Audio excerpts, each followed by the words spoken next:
O Senhor esteja convosco. Ele está no meio de nós. Proclamação do Evangelho de Jesus Cristo segundo São Marcos. Glória a vós, Senhor.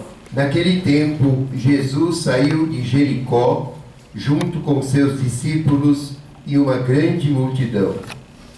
O filho de Timeu, Bartimeu, cego e mendigo, estava sentado à beira do caminho.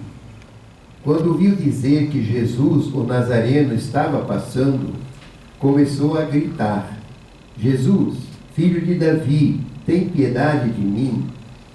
Muitos o repreendiam para que se calasse, mas ele gritava mais ainda: Filho de Davi, tem piedade de mim. Então Jesus parou e disse: Chamai-o. Eles o chamaram e disseram: Coragem, levanta-te, Jesus te chama. O cego jogou o manto, deu um pulo e foi até Jesus. Então Jesus lhe perguntou: Que queres que eu te faça? O cego respondeu: Mestre, que eu veja. Jesus disse: Vai, a tua fé te curou. No mesmo instante, ele recuperou a vista e seguia Jesus pelo caminho. Palavra da salvação. Glória a vós, Senhor.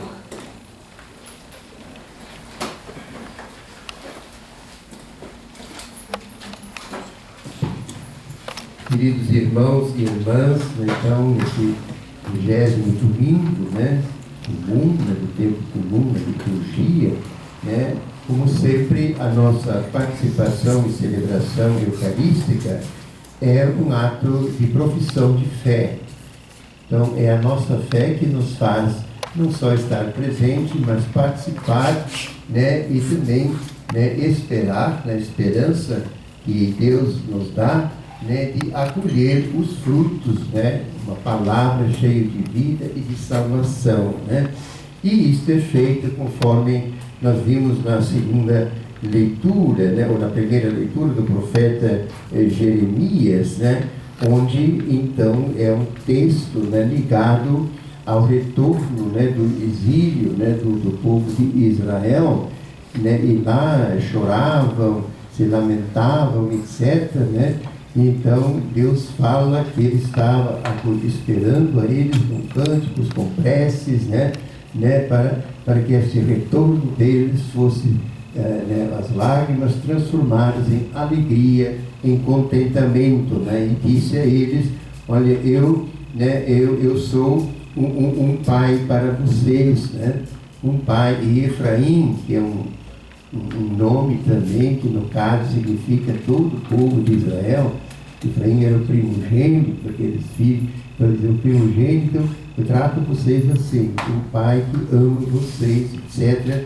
E vocês terão a água necessária para a vida. Então, essa primeira parte nós podemos tirar esse amor que nós devemos ter, pelo amor de Deus, que assim sempre nos aguarda, nos acolhe, enxuga as nossas lágrimas.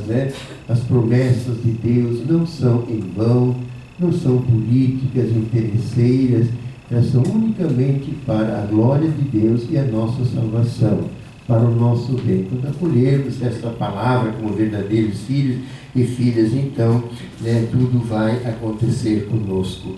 Na segunda leitura, apenas um lembrete de um ensinamento sobre o ministério sacerdotal ordenado, que nós temos na Igreja de Jesus Cristo, sacerdócio católico, e que, na verdade, é uma presença do único e sumo e eterno sacerdote, que é o Filho de Deus, Filho do Pai, encarnado. Se tornou o sacerdote por escolha do Pai para a salvação da humanidade. Então, diz assim, por exemplo, é tirado do meio dos homens e instituído em favor dos homens nas coisas que se referem a Deus, para oferecer dons e sacrifícios pelos pecados. Então, no curso nós temos uma palestra sobre os sacramentos do fim do testemunho e umas palavras sobre o que é o sacerdócio ministerial. É isso aí, Então, escolhido por Deus, não é honra pessoal de ninguém, ninguém pode se arrogar esta honra, é uma escolha do Pai, né, do Filho, para que nós exerçamos por sua autoridade esse ministério.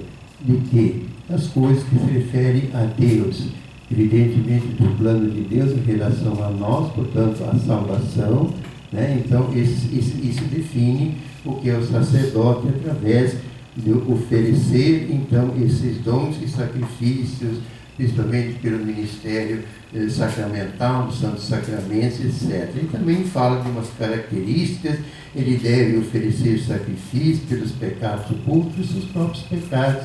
O que está em jogo em toda a igreja de Jesus Cristo é voltada para esse plano de Deus que em Cristo quer salvar todo mundo.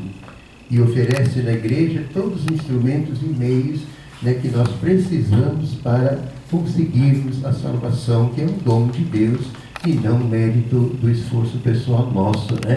E nós apenas precisamos colaborar com a graça de Deus. Então, toda uma catequese, né, que nós podemos ter sobre o ministério, né, sacerdotal. E o Santo Evangelho, né, um texto muito conhecido por nós, né, e que também tem tantas lições para as nossas vidas, né?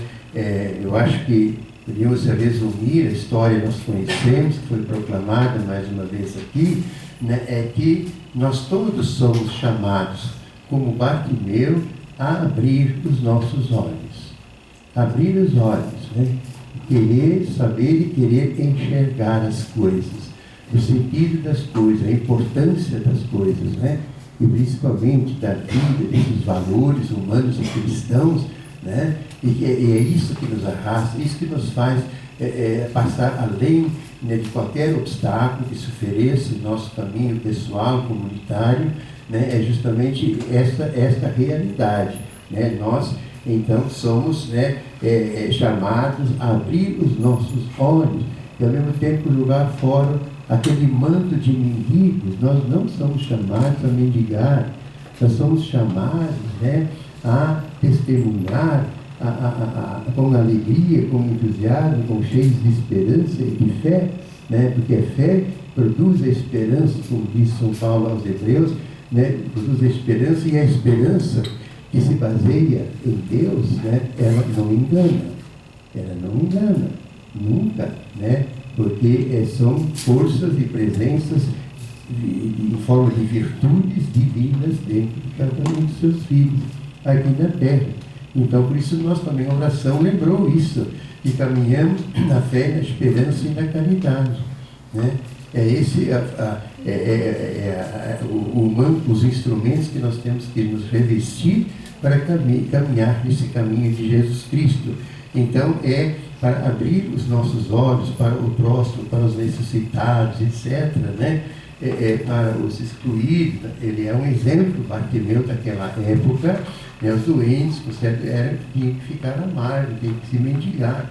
Nós somos chamados a ser os filhos, herdeiros dos céus, né? De todos os bens de Deus, né? Então, por isso é que São Paulo vai comentar muito isso nas suas comunidades, né? Que nós não podemos viver tristes, abatidos, desanimados, mas alegres, cheios de esperança, cheios de entusiasmo, porque não caminhamos sozinhos, né? Quando nós dizemos para nós, irmãos, tão caro, fica conosco, Senhor, é muito mais que um desejo, né? Por ele vem a nós para ficar sempre com a gente. É mais uma vontade de dizer, Jesus, né, ajude-me a não me afastar de você, para que permaneça sempre conosco, né? Comigo, com a nossa comunidade, a nos alimentar, nos fortalecer, né? E nos conduzir adiante. Por isso, também, acho que coragem é uma palavra importante de Jesus. Coragem, levanta-te, né? Jesus te chama, né? Coragem, levanta-te, Jesus te chama. Os discípulos fizeram esse trabalho, amigo, né? Levanta-te, coragem, né? Não desanime, né? Lá, Jesus está te chamando, né? Então, essa proposta, vejo, posso não pensar no curso de Emaús, né?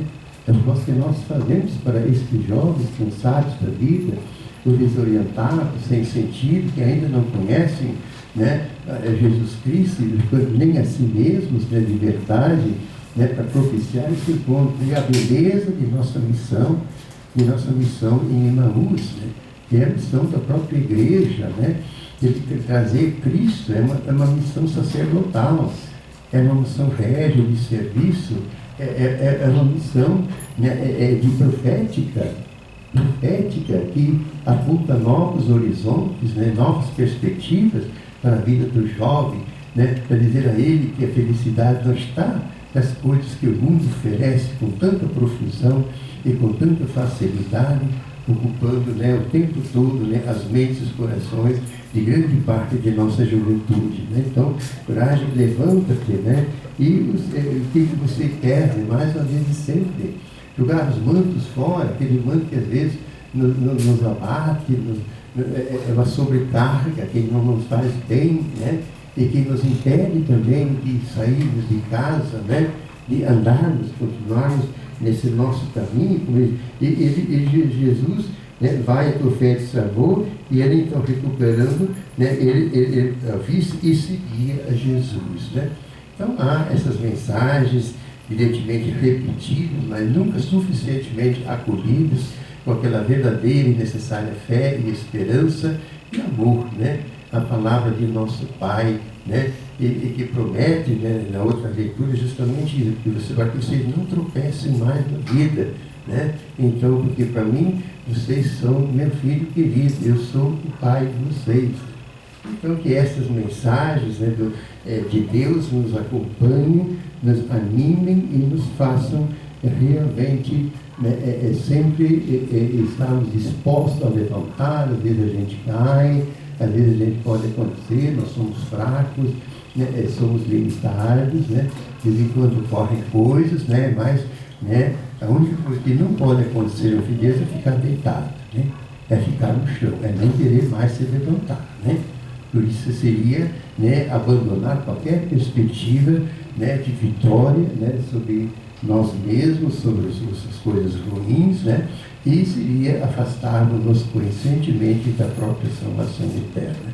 Que Deus, Maria, nossa querida Mãe, São João Batista, nos ajudem a continuarmos percorrendo esta estrada, né, e um dia Deus permitiu que os nossos olhos se abrissem, que o nosso coração se aquecesse e que nós possamos então, levados por esse milagre, por essa renovação interior, por essa revivência diária, né, desse encontro com Jesus, nos leve a nos preocupar, a rezar, a trabalharmos sempre juntos e unidos, né, de um canto muito especial e próprio, sem abandonar crianças, adultos e outras realidades humanas, mas o nosso querido jovem.